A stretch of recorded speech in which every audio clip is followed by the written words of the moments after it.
aperi yabiri mu murongo mwiza wo kwiyubaka, umurongo w'amatsinda, umurongo w'amatsinda rwose.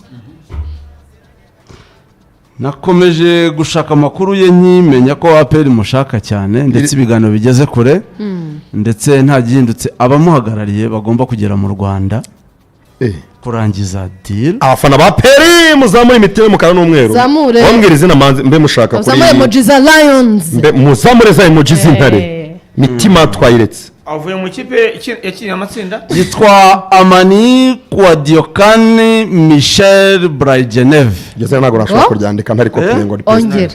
Okay, andika Amani Michel gusa. Amani Michel, Amani cyangwa Amani Academy yitwa ADF yo muri Amani Michel. Ni champion ni top scorer, umuwinga ariko akaba top scorer wa championnat. Akinira he? Akina ikipe yitwa ADF muri Côte d'Ivoire. ADF Academy wati mu magambo arambuye. Nabarebye cyane mbona Yanga imaze iminsi imwirukaho. Si n'ubwa mbere abaye umukinnyi mwiza muri Côte d'Ivoire. Izina ntago ryaba Amani cyangwa Amani? Amani nyine. Amani. Reka mbahe shama dohepe. Muduhe turebe. Yavuga ko ashaka kuba yamaze kumvikana na APR. Mamadusi atandukana na Mamadusi. Muri ikipe avuyemo si ikipe wari wamenye ikibazo ni iki Kazunga muhakanye yumvise avuye mu ikipe yoroheje ahita muhakanye. Ikipe igomba gutanga umukinnyi mwiza ni iyi muri Côte d'Ivoire ni Aseki.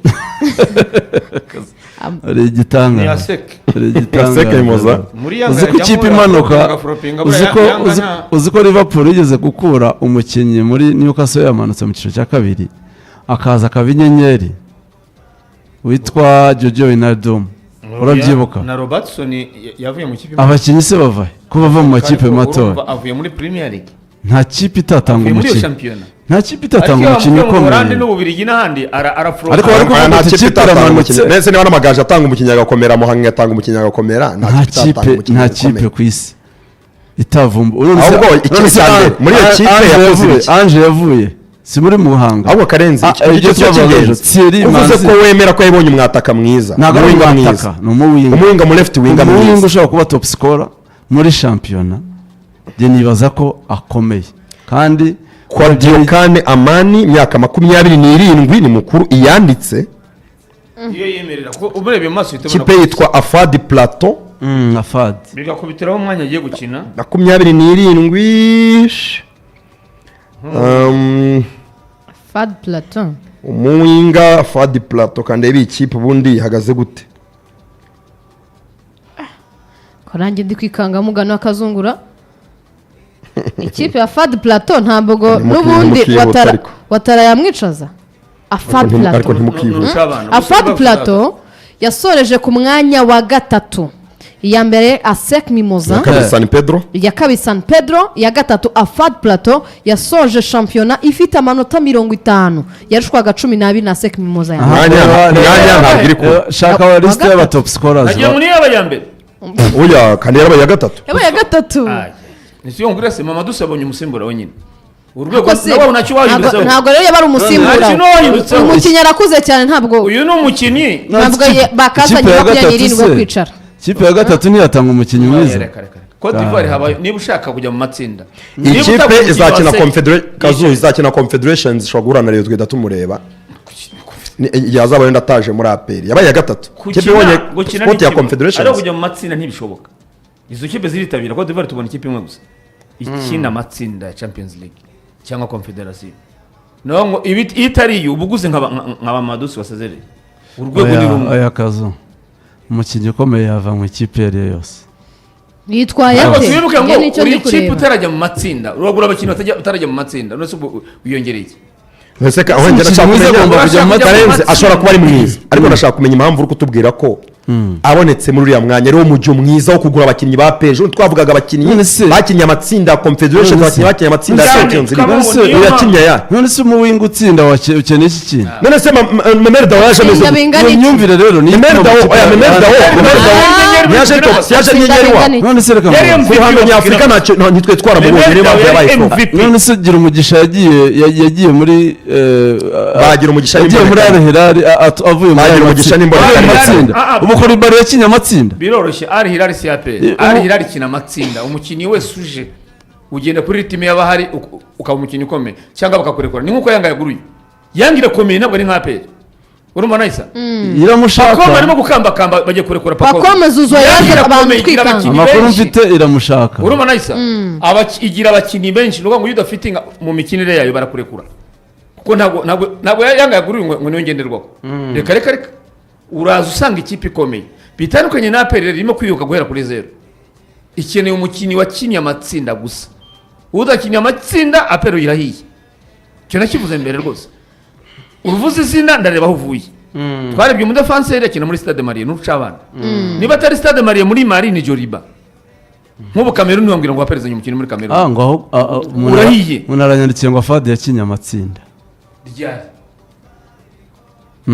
bo mu bishake nabyo umwaka wo yakinnye amatsinda Fadi shakora nari imyaka 5 ishize okay reka turebe si ya Fadi Plateau kinnye amatsinda rya umukinnyi y'urukungora kumushaka gutya shangiye rwose ndi gutinyamo nayisa ntugire ngo umwana uvumbutse umukinnyi wanditseho 27 muri transfer market wasanga ari noti y'imyaka 30 noti ya 30 akaba ataramenyekana akaba ubwa mbere turi kumushaka twamuze no kuri internet akazo mama dusaba ko bamugana ayo matsinda mama gesije hano barimo barabaza nabivuze kare Rayon Sport abayijyanye mu matsinda hari wakinnye amatsinda hari wari urimo wakinnye amatsinda ariko ari amatsinda rero nayo tuzavuga uburyo yagiyemo tuzavugeho uburyo buhe ibyo ni ibintu biba gukina gatsinda hari ubundi buryo inahageze abakinnyi baba bagize agaciro ibyo bintu apel nitana biva ahubwo ntizigire ikomeye ngo umutoza ngo agomba kuba yarakinnye amatsinda ngo abakinnyi ngo bagomba kuba barakinnye amatsinda none se inshuro babikoze bayagiyemo kugira ngo noneho bakora iki kugira ngo bazayajyemo bagura umukinnyi mwiza iby'amatsinda n'ibintu umukinnyi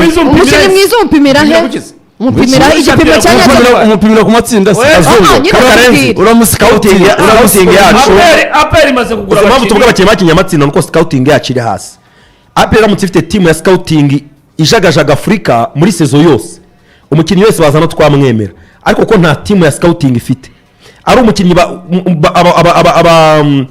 aba agents cyangwa se abakomisiyoneri babazaniye twe tureba profile afite n'ibyo amaze gukora kuko apel ifite timu ya scouting iyi akindi kintu oya apel ifite aba scout banga timu yihorere organigramme ntabwo twayikoza anga Aisa umukinnyi wabaye mwiza muri championnat ya Cote d'Ivoire ubundi kikomeza ko ari umukinnyi mwiza uboneye ahubwo rebe ni top scorer wa Cote d'Ivoire oya nandi kubona ba Titiane mu Rwanda ukamujyana muri za Cote d'Ivoire ngo umukinnyi mwiza wo mu Rwanda gusa ugira ngo ibyo birahagije ntabwo bamugura ngo kubera ko yabaye mwiza mu Rwanda umunyamakuru muri Cote d'Ivoire nabaza kuri uyu mukinnyi ubwo rero no ibihugu bya West Africa makuru yacu akoresha n'imbuga nkoranyambaga biragora za Benin za Cote d'Ivoire za Burkina Faso baracyari mu bigori ntayo yewe nyumva mu mukinnyi wa Burkina Cote d'Ivoire genda ahita mbaza ngo nwaseke niho gura Al Hilal niho gura abakinnyi aho sindi kumwe kenshi kandi Al Hilal yakomeye oya wese umwana n'umukinnyi ubundi aperi bigeze kutubwira ko aperi izagisinyisha umukinnyi uri munsi y'imyaka 25 kandi wakiniye equipe y'igihugu umukinnyi ntakinira equipe y'igihugu umukinnyi nta kintu na kimwe ntarakina ibintu bihambaye cyane muri Afurika niki mucuruza muri aperi kuko sibye kuza undi Memerda bisu undi Memerda uje cyane no gushya nyine niyo mpamvu nakubwiye ngo uyu nta cyarusha Mamadusi yari umukinnyi mwiza muri championnat ya Mauritania kandi warebe championnat yirusha iki y'u Rwanda reka da Memerda yari mwiza muri Burkina Faso hari ikipe ikina amatsinda reka da ntayo uwo mujyo uzakomeza ucya buri mwaka zana umukinnyi ufite akarusho vuga ngo zaduhenda ndaza kubeza kumukora ubushakashatsi tumugure mutaboneza sima nanga zarashobora kujya mu matsinda zigahozaho bafashe umwanzuro bawo tuzadugura abakinnyi kubera impamvu umunya Cote d'Ivoire nazo bashaka kinira ikipe y'igihugu ye ko badakinisha baroko ikipe y'igihugu Aman Michel yabaye meilleur buteur Ligue 1 à Fad Plateau.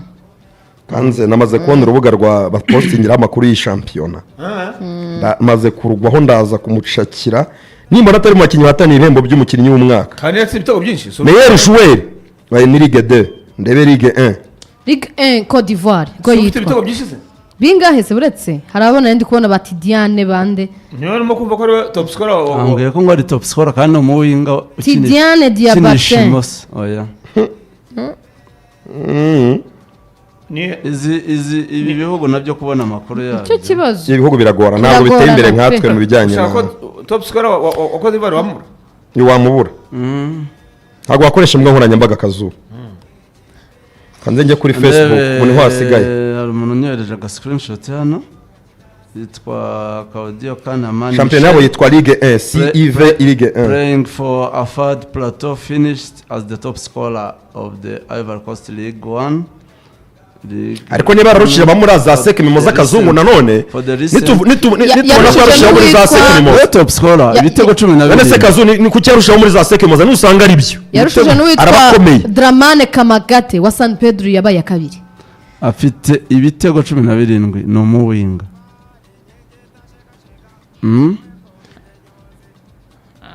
kandi ikipe ni ya gatatu gusa urumva who deserve the Ballon d'Or ahubwo se bamubona season arya yitwa mu nyibutse izina rye yitwa Amani Michel n'ibindi bikurikiraho Diane Diabaté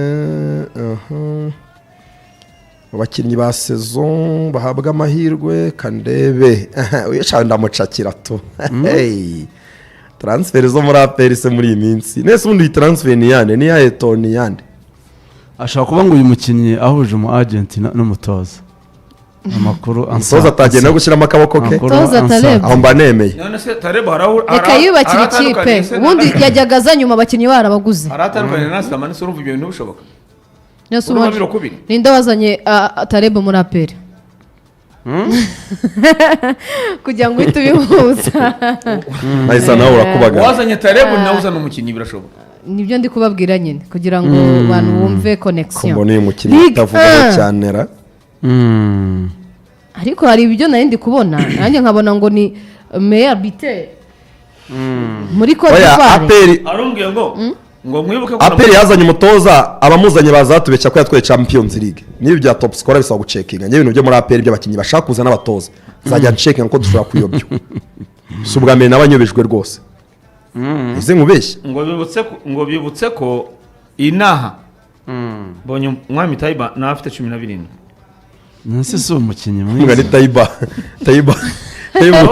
uyo zanga ikipe muri Côte d'Ivoire ga San Pedro imwifuje uyu cyo ashaka kuvuga rabo kuvuga ibitego si igisubizo gusa si igisubizo ko uwo mukinnyi akomeye cyane cyane ko champion ya Côte d'Ivoire barobanuramo abakinnyi benshi beza bakajya hanze ariko mu wingo ukomeye kandi ku myaka ye ntabakigiye hanze ashobora gukina ubyitondere ngo ku myaka APR ifite ikibazo cy'abawinga ariko uyu ntabwo ari umwana ariko watara yamwicaza umukinnyi 27 yanditse ubwo wasanga na 30 utarifuzwa n'ikipe nimwe ikomeye akubwiye ngo ongera Aseke moza ntimushaka iwabo niyo nige San Pedro izakira Champions League bazasohoka ubundi hari amakipe abiri yakina Champions League none nikajya muri Confederations Aseke moza na San Pedro izasohoka ntiziri kumwifuza APR izakina Champions League nazo iri kumwifuza niyo bambere bari kanongeraho wiva muri Aseke muri San Pedro byibura niba ushaka umukinnyi muri Côte d'Ivoire kipikina Champions League ake mu myaka 27 umuntu aba gifite igihe cyo gukina nyine kuki ikipe ikomeye yo muri Côte d'Ivoire yo itavuze ngo itara ntiducike bawo Medi baje bafite ingahe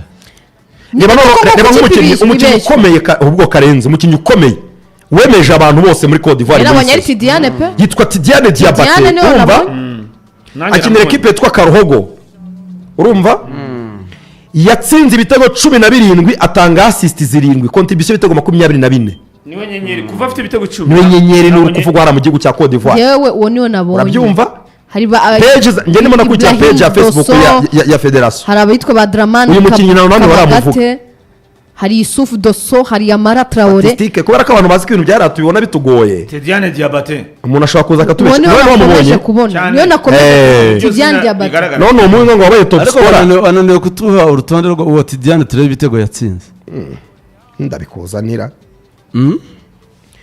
meilleur buteur CIV undi ugomba kubanza kumenya impine z'ibihugu by'ibihugu meilleur ngenzi igifaransa kambihige meilleur buteur CIV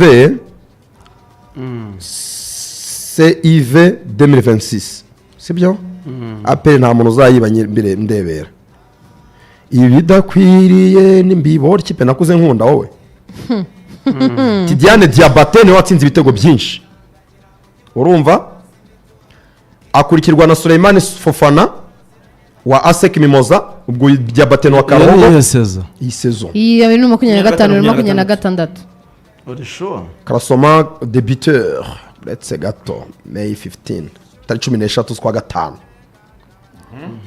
13 z'ukwezi kwa gatanu champion irangira Tidiane Diabate afite 14 inuko Karasoma yari imeze Suleiman Fofana 12 Bakare Uwato 12 Michel Amani 11 kwezi kwa gatanu ubwo niwe turi kuvuga yari ku mwanya wa 4 afite ibitego byinshi sibyo cyangwa iki ni icyiciro cya kabiri 11 z'ukwezi kwa gatanu cyangwa uyu muntu akina icyiciro cya kabiri oya ni cya mbere baravuga Ligue 1 Ligue 1 niko champion icyiciro cya mbere muri Cote d'Ivoire ni Michel pe ni Amani Michel 2025-2026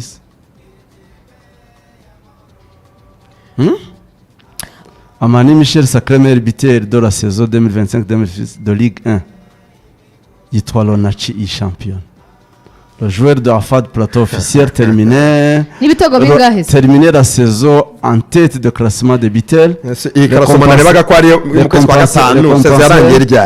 récompensé pour son efficacité offensive et sa régularité devant les cages.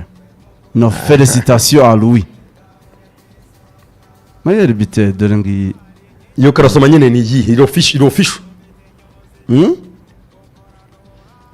None se ko hano bavuga ngo dore ndi kubona byabaye ku itariki 30 z'ukwa gatanu Ligue 1 Cote d'Ivoire iyi ngiyi urabona ko iri officiel kuri Facebook ikurikirwa n'abantu 98 urumva rero ukuntu bari banditse bavuze ngo Aman Michel top scorer of the season 2025-2026 of Ligue 1 Lonasi ntabwo nzi byo the Afad Plateau official player finishes the season wabanze rebe nabandi urebe ko araho mu cyiciro cya mbere barimo mu manota bari mu cyiciro cya kabiri komeza liste nyine ni post yabo nandi kureba nta liste anya iyi page nanjye niyo nareba Ligue ya Cote d'Ivoire Amani Michel top scorer of the season Ligue 1 Lonachi Fad Plateau top scorers ranking award de defensive nibyo dore no niwe l'attaquant Amani Michel de la Fad Plateau a été sacré meilleur buteur yarushije 2025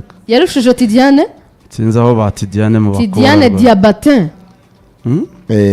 ugomba kumanuka muri comments barimo kuvuga ngo yatsinze ibitego byinshi by'imipira miterekano ngo bari recognizing abafana ngo bari recognizing Tidiane Diabate urumva ko bari bahanganye nasi imiterekano si ibitego oya ntabwo mbyegera byakana narebaga nibabugereranya n'abandi bamariya twato gushaka mu cyiciro cya kabiri niwe top scorer rwose ku gapage ko muri Cote d'Ivoire ubwo Magnifique agarura amafoto murebere umukinnyi mu winga apel giye gura niba yarabaye top scorer wa championnat Cote d'Ivoire champion bamo ahanganye n'abakinnyi ba ASEC Mimoza n'aba San Pedro niba barusha ibitego niba zitsinda none se Taiba ntahanganye n'abapenalty ubwo arabarusha nese arabarusha niyo mpamvu umuntu yanyandika arabarusha ASEC nese arabarusha wata njye kuki mutari kwibaza ikibazo gikomeye kuki ASEC tamufashe na San Pedro umukinnyi witwaye neza umwenegihugu n'abazamugurisha ASEC ntiyanganira umukinnyi na APR zirengaho zikajya kugura abakinnyi abataka kandi Taiba hari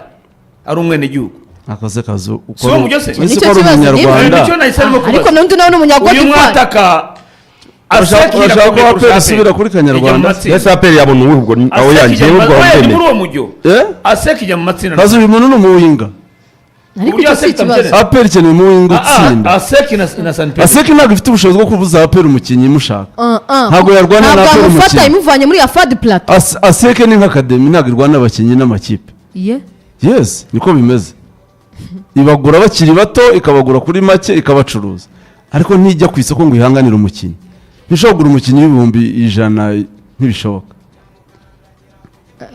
vuga uti yamubona ndumva umutima wanjye utari kubinyemeza ajya kuzana Taiba ni umunyarwanda yewe imibare nyemeje ndemera niba ari imibare ni turavuga ko aperi yazize kugira rwa federation ko imibare iri genuine imibare iri genuine kuvuga rwa federation ndetse nabibuzwa n'ikikwemera top scorer champion ya Cote d'Ivoire ntagameze nk'uwa Burkina Faso abo champion ziri ku rwego rumwe kazu none se reka nkubaza seke muziki na champions uri umwana yirwaye ikipe ngo yanakinnye amatsinda none se niba tuvuga ko barafinda nta mibare afite ati tusubiremo nta matsinda nabonye bakina niba udabaza niba sinjya kuvuga ibintu byinshi Mamadou sabonye umusimbura we bari ku rwego rumwe nitari kuvuga ngo afite ibitego byinshi ikipe mu zoko ya gatatu sibyo muri ya gatatu izakina confederations na San Pedro sibyo nisho guhatanira championnat nibyo bindi byo Shabarara yatsinze ibitego byinshi ari muri Bugesera murabyibuka ko kugeza gutsinda ibitego byinshi ari muri Bugesera murabyibuka ko Mamadou Saza yari wa gatanu ikipe ariko yarabitsinze no muri Reyo yarabitsinze Mamadou yarafite ibitego byinshi ikipe yitatwaye champion ari ya gatanu muri Mauritania ngo numwataka bazani ya APR uwo mukini imyumvire y'ubwabyo ntarakandagira ku gikombe urumva nice ni nkuko nyine Taiba afite ibitego byinshi ariko ntabwo ikipe yihatanira igikombe cya champion byibura hari ukuvuga ngo uyu mukinnyi buriya Dawuda yavuye mu kipe yatwaye igikombe muri Ghana byibura amabureburuzi imyumvire ya Dawuda watwaye champion muri Ghana iri hejuru kurusha umukinnyi wabaye gatatu none se top scorer n'urugero yavuye muri Mukura cyangwa muri polisi kugira ngo se nta kantu kaba kaburamo se Cote d'Ivoire baturusha umupira umukinnyi mwiza muri Cote d'Ivoire barushaho muri champion y'u Rwanda ntacyo bitwaye cyane kandi aha dore mbonye akantu rwose bakoze akantu bakoze rwose k'abatopo turacyashakisha rwose ugira ngo twabireka APR yibwa inshuro nyinshi ndebera ntabwo kuri inshuro nzarebera ibidakwiriye nimbona nzabibona kandi uvuga ko champion ameze mushakisha ubwo se nivuguruza wowe biki wowe uravuga champion ya Cote d'Ivoire ikomeye kurusha y'u Rwanda ndimo ndavuga ngo ndibona confirma nyine amakuru ndimo nashaka confirmation zose zishoboka zikitse kandi wabonye ko ndebe n'amakipe yagiye atsinda ibitego ndebe nyine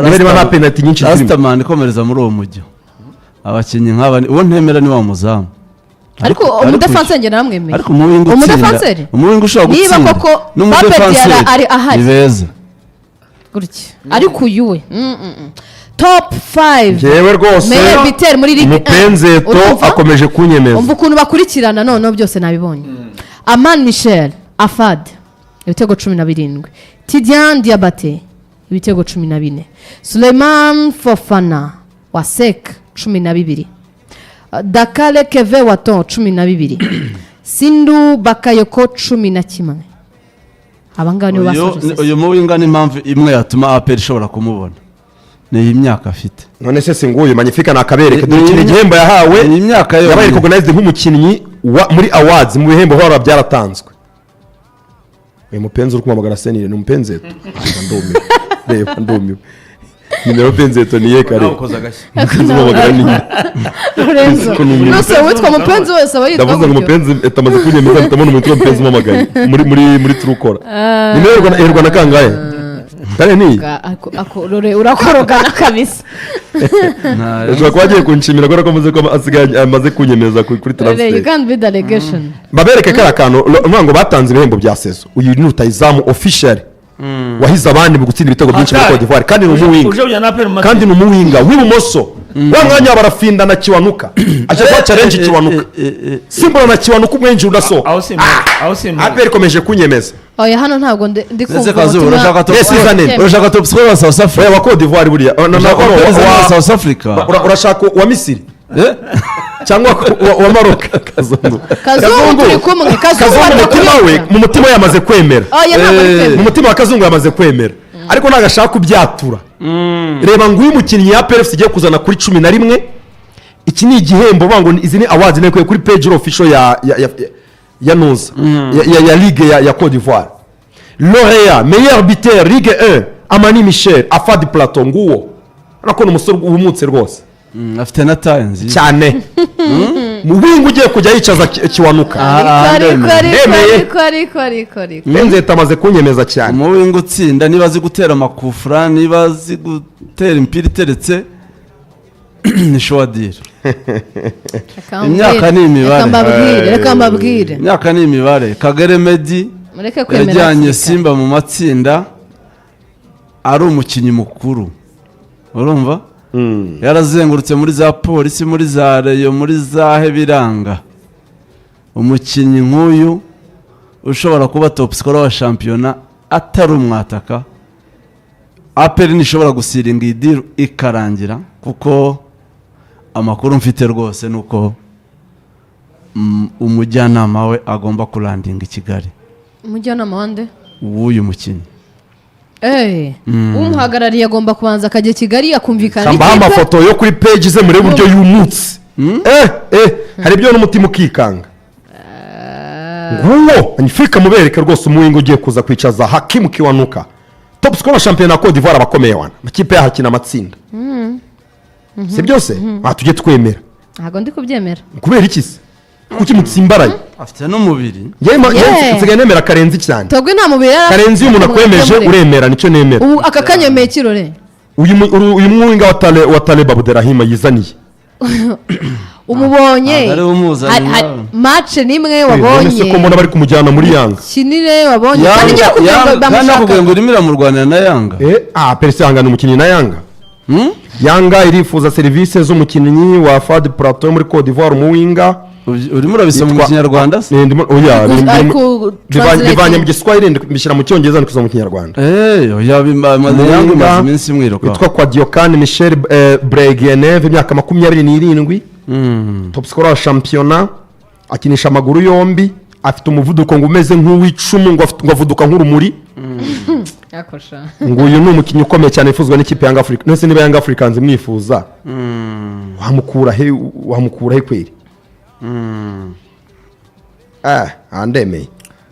Genzemera mbonye. Créer attraction sur le match africain, croix de discrétion véritable. Nazamu hubwo. Oya Yanga. Nazamu nayo. Mbonye na page yandika ko azamu nayo imwifuza. Amazi iminsi Yanga imushaka. Uyu no umukinnyi mbabarira. Nabisomye jewe. Ni munezi ibibazo. Transfer news Young Africans. Niba Yanga imwifuza byarangiye. Byarangiye gute? Yanga imwifuza ntabwo aperi yakoraho. Yakoraho cyane. Amaye. Yakoraho. Ligue E Lunachi. Na aperi ubu ngubu nayo ifite purchasing power, ifite akagongo yashimaho. Ariko so mugane ko yapapuye Memere Dao. Harya yamupapuye nde? Yamuye Singida. Oyo za Singida babyinjiyemo. Iriya ni flop ya Gapapu. Singida ntabwo ari equipe nini kurusha aperi. Singida ntakwiye gutwara umukinnyi wa aperi ubundi. Umukinnyi wa aperi shaka. Singida wifuje ruboneka yamubona.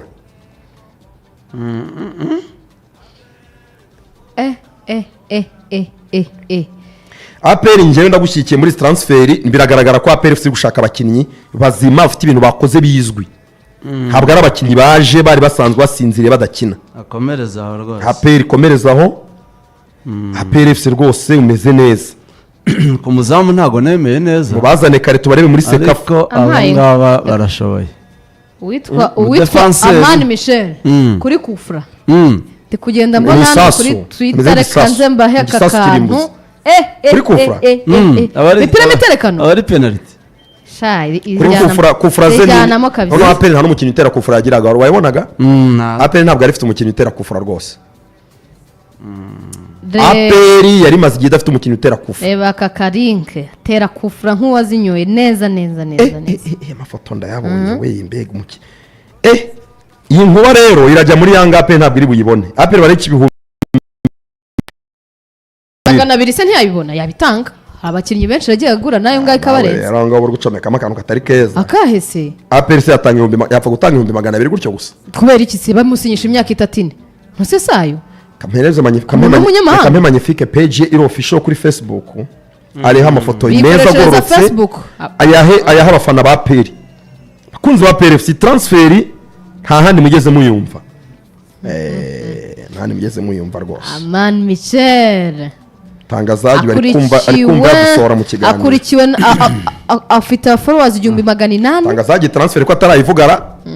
Transfer shoko atera mupenze to amugani. Iki ni cyo akuni ko yari yambaye mu iki gihembo. Yambaye nk'abashefu rwose ari muri Cote d'Ivoire. Reba igihembo afite meilleur buteur Ligue 1. Uyu mukinnyi azajyana apero matsinda. Abona iki gihembo singiki kare. Official ya top scorer. Hano ko yari yambaye nka LFA kabisa. Manya Cote d'Ivoire. ambaye imyenda y'iwabo n'umukinnyi ubona rwose ari umusirimu ntabwo ari umuntu w'umuturage cyane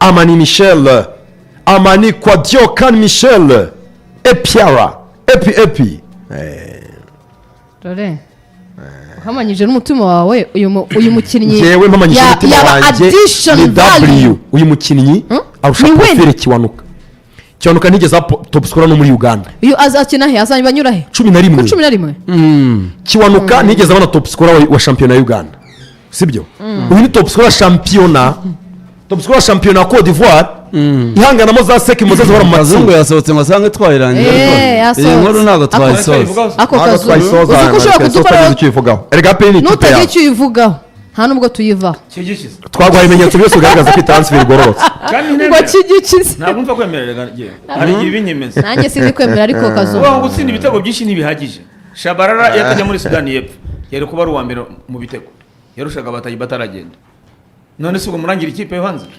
kazo yanga yamushaka yanga wanahitaji none kurenganyiriza winga wa Afad Plateau none barafinda arazira iki ko nta mibare ko ibitego utabikeneye Kazungu umukinnyi yifuzwa na Yanga ikipe ya mbere Kazungu umukinnyi yapiranganiye na Yanga buriya watara wamurangira ikipe uyu munsi ukagira ikintu ushingiraho ikipe yabaye ya mbere mu makipe mu Rwanda yatwaye igikombe yatwaye igikombe ni nawe watsinze ibitego byinshi n'ikintu kimugurisha Rayon Sport afropinze nyuma aperi ko yabaye ya gatatu ubu nta mukinnyi mwiza yagira aperi ko yabaye ya kabiri hano kandi yavuga ngo bataranye iya gatatu ninde Elmerek nta mukinnyi mwiza yagira mfite Elmerek sanga mu izina Bangura muhinga Bangura si umukinnyi mwiza aperi mubonye yamwanga ariko aperi yakwiguriye Bashir Bangura nta bushobozi ifite bwo kugura umukinnyi ufite amasezerano muri Elmerek Kazuba kwereka iriya foto ibinyamakuru byo muri Tanzania bimwambika jezi ya Yanga maze igiye kwitsa mu kwezi kwa kane bivuga ko Elmerek Bangura yamutanze $500 by'amadolari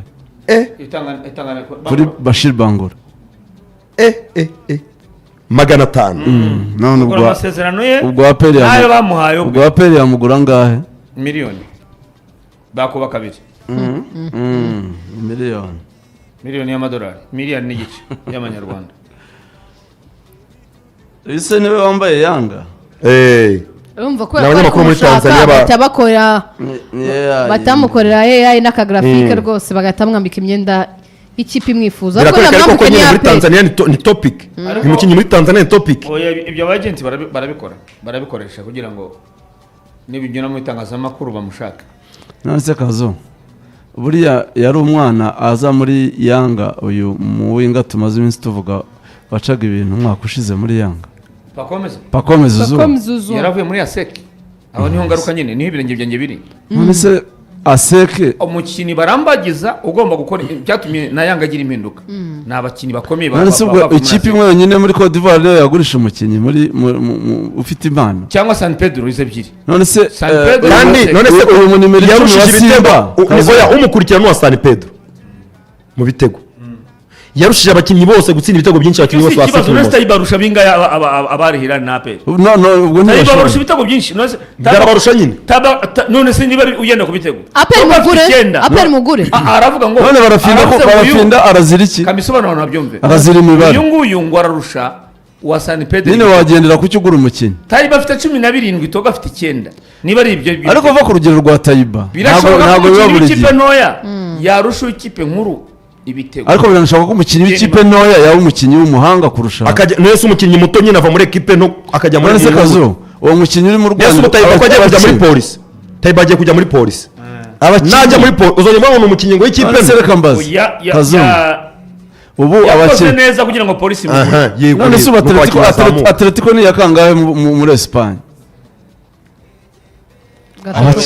abakinnyi bari ko barimo barwanirwa ba Julian Alvarez nanjye ndagucarenjinga yaba uyu Amani Michel ari umukinnyi w'umuhanga yakabaye kuba afite offre zindi Aperi turi kuvuga barimo kwereka Yanga ya karindwi ya munani mu makipe barakwereka Yanga mufuje gura mu kwa kane izi nkuru za Yanga ari kubereka zanditswe mu kwezi kwa kane agifite ibitego 12 bya Yanga si Yanga abuze amafaranga ibintu bya Yanga ntabwo amuvuga ameza angahe itaramuvuga kuki Yanga imushaka kaza mu Rwanda kandi isoko ritarafungura aya Muramponda sintoka yari kuba afite offre zirenze Okay, apenda reka- byemera ko nayo yazamu kuko ikeneye abakinnyi b'abahanga ariko ikaba iri nk'iya karindwi kubera ko amakipe akomeye ashaka umukinnyi ukomeye Yanga itanga magana kazu n'ubundi na aperi biracyari mu biganiro nakubwira ko manager we agomba kuza inaha agakomeza ibiganiro na aperi ubwo aratambikamo Yanga kugira ngo bashobora no barimo barakubwira ko byanditswe mu kwa kane aperi ntiyakavuzwe muri aperi rwose izi nkuru ndi gusoma za Yanga Yanga itahise imugura. zanditswe mu kwa kane afite ibitego 12 gusa kuki Yanga itahise imugura ushaka Yanga ijya mu matsinda uvuge ngo urajya muri aperi wabaye ushobora kumutekereza ariko abona umwiza kurushaho aperi gahita imubona ko yagiye muri polisi ya Kenya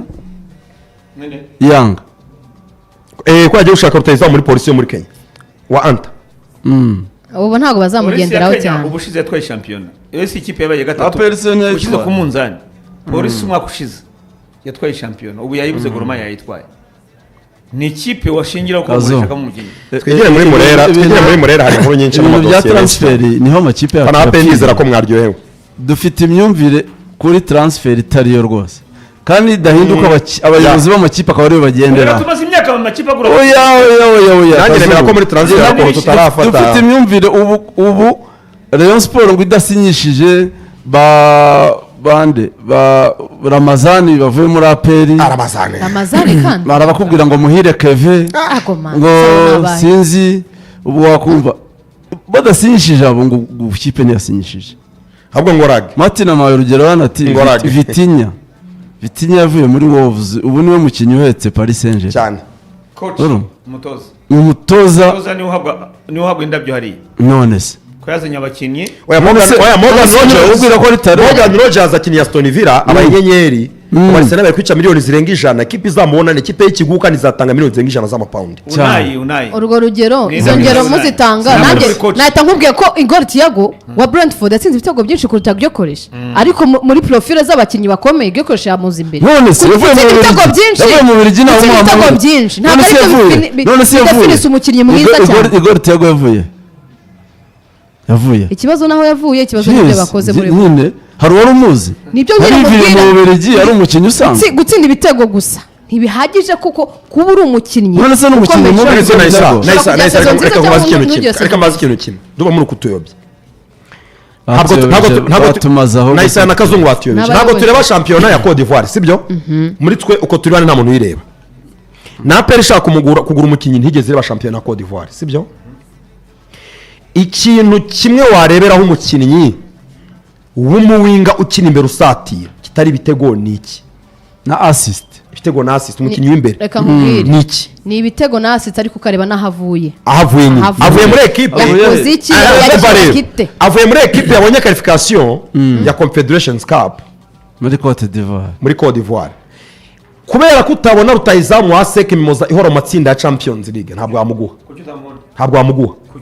ikurusha ibigwi arajya mu Bufaransa kipe yakurusha ibigwi yajya muri za France niyo wajya no muri za Yanga nyine ntabwo ufite ubushobozi ntabwo umukinnyi wese aperi yifuza imubona ku isoko si byose niba rutabona rutayizamu wa Sek Mimoza urashaka kuvuga ngo nyuma ya Sek Mimoza amakipe afite rutayizamu beza nayahe ariko wawe undi watsinze byinshi muri shampiyona bahanganye ntugura kazo na Sek uko yagira imbaraga zose muri Cote d'Ivoire zo kubona abakinnyi beza ntibivuze ko abakinnyi bose ariho bakina kandi bivuze ko nayo itagira flop igira abakinnyi ba flopinga ikagira sezi ibura umukinnyi ugurisha rwose none se niba yabaye top scorer muri iyo shampiyona Aseki ihari kuki abo bakinnyi bayo bakomeye batabaye ba top scorer kuki batamurusha ese n'umwaka ushize yari yaje mu top scorer cyangwa nuko agize season nziza sinzi bihagije okay